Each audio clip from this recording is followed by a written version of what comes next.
Diaspora Nigerians have done it again, breaking enviable records. This time, an entire master's graduating class in law from the Calgary University in Canada were all Nigerians. Can you beat that? Please stay for more details. And a delegation from Nigerians in Diaspora organization NIDO Poland visited NIDCOM, appealing for quick intervention for Nigerian internees from war-torn Ukraine. And that's not all. A motivational speaker says Africa's development is tied to its diaspora. You have got to hear from him. And of course, do not forget our diasporan of the moment. This is your favorite show, The Diaspora, and I am Koinsola Adetumbi. Please stay.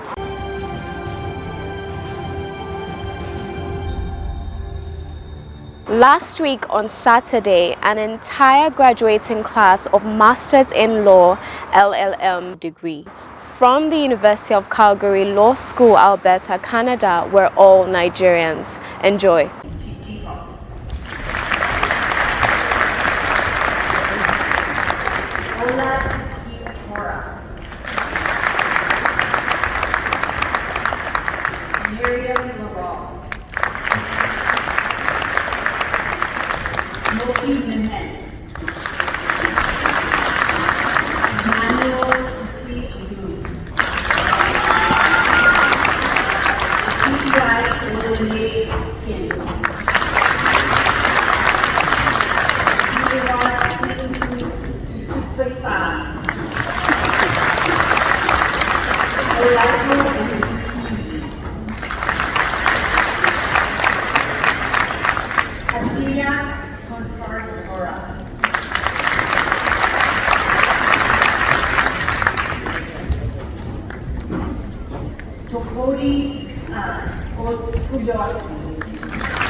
Keep breaking the glass ceilings. We are super proud of you. Dr. Omotade Omotosho, President of the Nigerians in Diaspora organization NIDO Poland, has commended the federal government through its Ministry of Foreign Affairs, Nigerians in Diaspora Commission, NIDCOM, and strategic agencies for the evacuation of Nigerians at the wake of the Ukrainian-Russian war. Dr. Omotosho made the commendation when he led NIDO Poland delegates to Honorable Dr. Abike Dabiri Erewa, Chairman CEO of the Nigerians in Diaspora Commission, NIDCOM, in Abuja. We have a lot of Nigerian students who have moved back to Nigeria as we speak, and they have not been able to continue their education, as it were. So we don't know what can be done, how the Commission can assist, in, I don't know, maybe facilitating, some cooperation with the Nigerian, especially the medical students. A lot of them are just staying at home. Some are lucky, their schools have resumed online, so they're able to do, but there are still quite a lot of them that are just staying, at home. So we're hoping that if NIDCOM will be able to begin some preliminary discussions with maybe higher institutions in Nigeria to see how they can accommodate them. If there's a way they can liaise, if the schools in Ukraine can liaise with the Nigerian institutions and help them to continue their education. The second issue is with regards to printing and production of Nigerian passports in Poland. It will surprise you, Ma, that the Nigerian embassy was established in 1963 in Poland. And as we speak, they do not have capacity to print passports. I've heard you asking for what we can do for you on two issues, which the chairman will definitely address. But I think the other thing that we put as a challenge to our diasporans is that what are you also bringing to the table?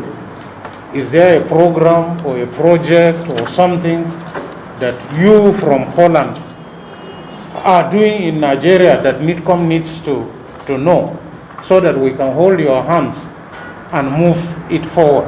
I didn't hear it in your presentation, Mr. President, So I have to ask so that it's not a monologue. Some of us who are in the diaspora, we returned and we are contributing our quota. An individual can do something. Absolutely. A small group can do something. Absolutely. A big group like your own can do much more. So please, we need to hear so that it is not only asking what the government is doing on A, B, C, D, but also what are you putting on the table. Nigerians would like to hear that. Dr. Victor here, who is a medical doctor and has just returned back home to practice. He could have stayed back in Poland or, go somewhere else. He has decided to come back home, to practice.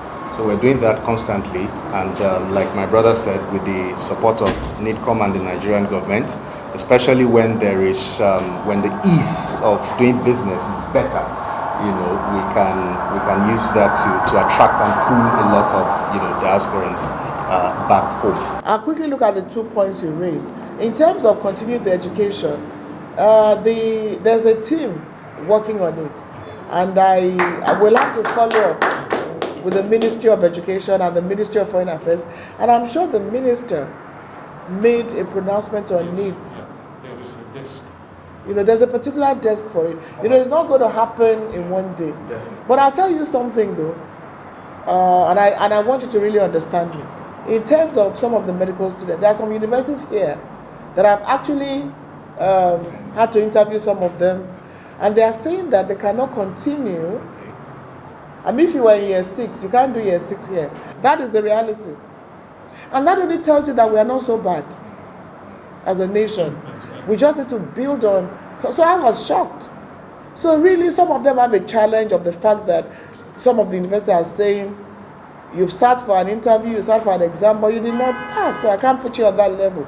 But I'm sure it's something that will be worked out between, but we cannot, and these are private universities. Don't forget that ASU has been on strike. So they are not even, Afe Babala University has actually offered admission to some, so you can help us broadcast it more. And they said, come to our institution, we're willing to take you. Then Caleb University has offered 10 scholarships. We've broadcast the information to them. It's left for them to take it up. Some want to go back abroad. Some are already in some institutions. So what is being done now is actually collating, and then some have taken care of themselves. And some say they want government to offer them scholarship. I'm not sure that is the way to go. Because it's a crisis situation. You went abroad to study, there's a problem. If government is going to do anything to encourage you to get into universities here, well, also, like you said, maybe some have already negotiated. Our ambassador in Hungary was able to have some negotiations with some universities. So it's an ongoing thing, and one thing is for sure, they must not be left stranded. On the issue of passports, we all agree there's a problem. There's a big problem. It's not just Poland. But when we're at immigration, they told us to compile countries that have, so we'll add Poland to, and we have an immigration officer here, he's not here today.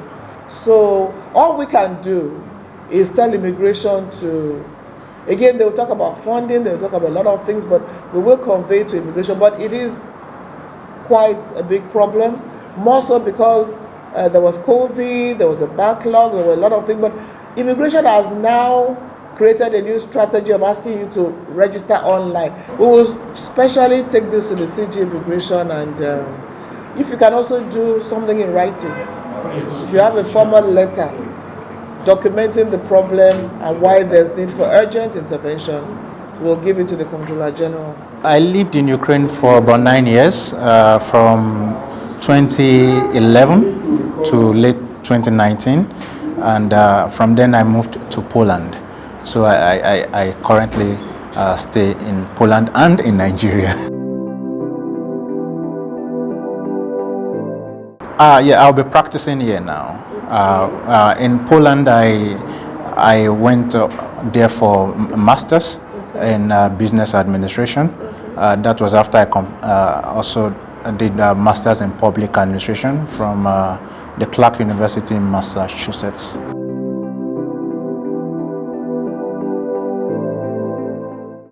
While I also believe that the world is now a global village and people would always want to seek where there are opportunities, I also believe that opportunities arise when you can identify problems.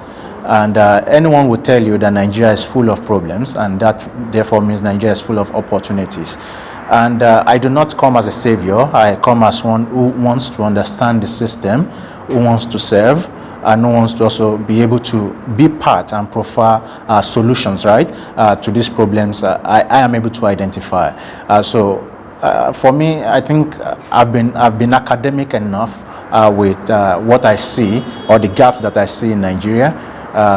This coming home affords me the opportunity to be practical and also to learn off the system and also be able to contribute my own quota. I believe in service, and I believe in what can I give my country, because I believe even if at least if the list of what my country gave me was my secondary school education, because I studied in the federal government college and it was highly subsidized, so if that is the list the country gave me, it's given me a lot, and this time to contribute my quota. If you are aware, we are building a cargo airport now in Ileshan, and the whole idea of the cargo airport is to export Nigeria to the rest of the world.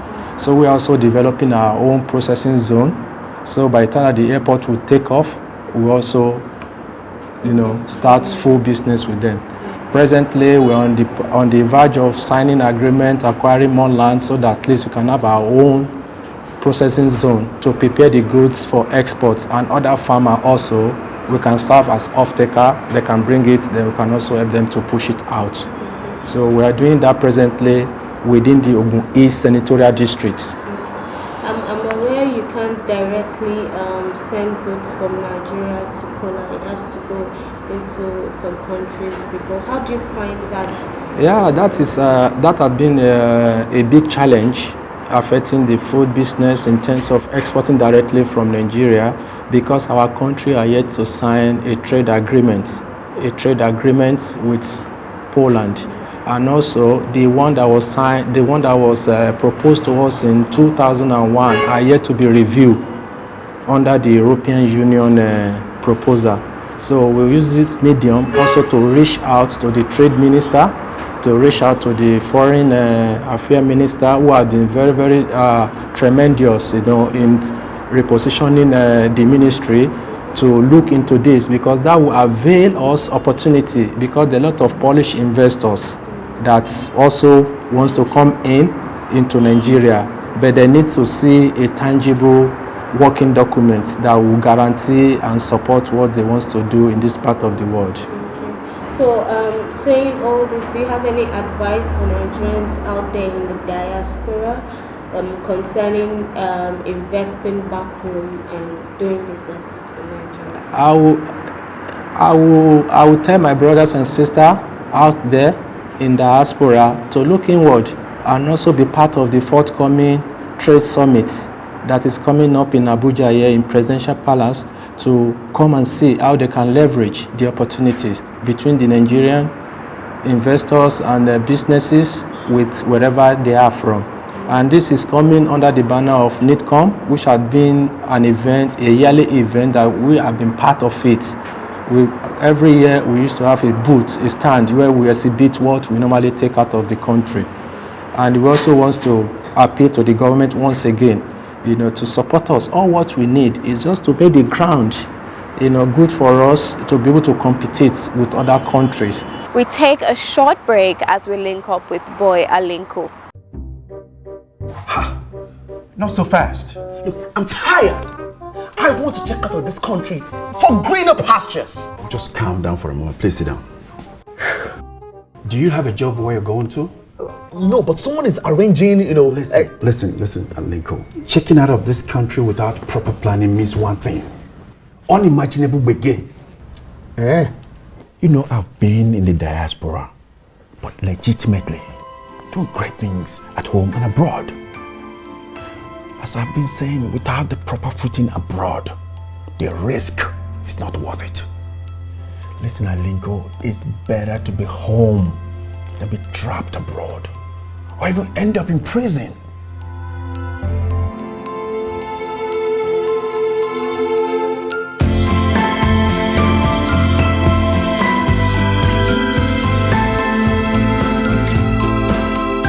Welcome back. If you must travel, travel legitimately. Now, Nigerians in the diaspora are endowed with great experiences, global exposure, skills, talents, and competences. These Nigeria must harness for accelerated growth and development. The intelligence is to understand that ideas can grow and that the human will can be the architect of that growth. But that we have to numb ourselves to the limitations that we see every day. Like she rightly said, we shouldn't think about what is going wrong in Nigeria. We should think about what is going on in Nigeria and what exactly we can do about that. Are we on the same page? So think borderless. Borderlessness is the ability of the human spirit from one spot to spot value anywhere in the world and to be able to create solution blueprints that connect to that value, attracting purchasing power and traction from anywhere in the world, meeting it in headquarters in Lagos or Abuja or in Tokyo or in Banjul or in Conakry or somewhere in Senegal. That is the way it works. Be borderless in your thinking. Now, if you now have the necessity to move your body in your borderlessness, so be it. But before your body moves, your ideas need to move. And that is an intangible thing. The CEO of Rolls-Royce said many years ago, the future will find less and less of developing, underdeveloped and developed nations. The future will find more and more of smarter and smartest nations, particularly those who can author their contents in digital format, especially. And so tech has come. The future is a technocracy. It's about people who create ideas, otherwise called technologies, and those who manage them. That is how the future is going to work. And so there's no business in the future. Let me tell you for free. There's no business in the future, and I'm a futurist. I've been doing this thing for over 20 years. There's no business in the future that will not be driven by technology. It doesn't matter what you do. This thing we are doing here in the future is luxury. To have the benefit of human contact in the future, it's going to be very expensive. The future of human contact is no contact at all. So that we have to pay a lot of money to have contact. Now, that will destroy us on many levels. It will alter our conditioning and our design on many levels, but that's our reality. On a bigger tip, I can explain why that is critical for another superior conversation, particularly if we want to bring the Antichrist to the picture. But the truth is, whether we like it or not, the future has less and less of human contact to guarantee the human function and human malfunction that will breed problems at a higher level that evil is coming to solve, so that there can be peace and peace and peace in the land and it can have its future. So let me land on two ideas. The first of all is, what will entrepreneurs do? What entrepreneurs will do is very simple. Embrace brain gain. The diaspora must understand its own responsibility. I am convinced by the Spirit of God and by facts and study that no nation in the world will grow without its diaspora. Diaspora has always been the blessing of nations. If you think about it, everybody you know in the Bible, from Joseph, diaspora, Isaac, diaspora, Abraham, diaspora, Ezra, Daniel, diaspora. Even the idea of Jesus coming down, diaspora, that God came down, diaspora. Jesus went to Egypt, diaspora, coming back home. Israel being formed in a day, diaspora. There is no nation that has grown without a collaboration and organization of its weighty diaspora. The brain drain that we'll experience has now been converted into a potential brain gain. And that gain must be understood by organizing to wake up the diaspora to its socio-economic and political destiny in the continent. The way that we work is that every year, about $48 billion is sent home in remittances. That $48 billion is so huge, it's the biggest income in the continent. But guess what is coming to solve? Welfare economics. The money for shoe, for house, for rents, and all of that. And we know that anybody living abroad sending money home is sending less than 5% of his income. About 95% is still sitting dark in his host country. Now, if we mobilize Africans to begin to understand that they can repatriate just 20% without losing the 5% that they have before, take another 15% and repatriate it home. But that repatriation now is not for welfare economics, it's for investment in ideas. such that it's not just Americans who are investing in Florida Wave or in Jumia or in any of these countries. Africans can pull resources together and be the one funding the local ideas here. That is the association between local ideas and global relevance. The idea that we will pull funds in our brain gain and bring it home to fund ideas. So we need more incubators made by Africans for Africans, more accelerators made for Africans by Africans, intentionally searching for ideas, investing in ideas. I hope you got something there. Now to our diasporan of the moment. Deborah Okpemikpo Eluobaju is a first-generation Nigerian American from Ile-Ife, Osun State, Nigeria. Born to the family of Pastor Gbenga and Mrs. Yemisi Eluobaju, Deborah attended DePaul University for her undergraduate education, where she studied biology, peace justice, and conflict studies. She received her master's in public from DePaul University. She is a recent graduate of the University of Illinois College of Medicine with her medical degree.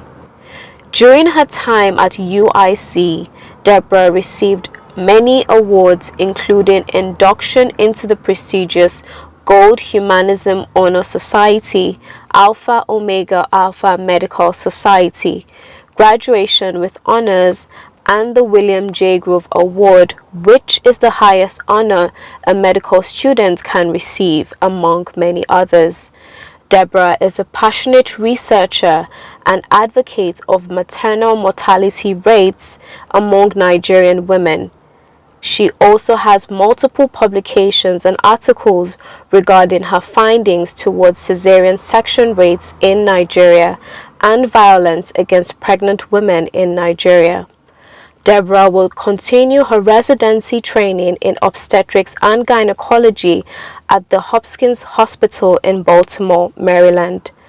Her numerous and outstanding university award includes William J. Grove Award, which is the highest honor a medical student can receive, Alpha Omega Alpha AOA, Gold Humanism Honor Society GHHS, Jose Celeso Barbosa MD Outstanding Scholar Award, the Lancet Global Health CUGH Student Poser Competition winner, James Scholar Program, Dr. C.M. Craig Fellowship, the Urban Medicine Emerging Leader Award.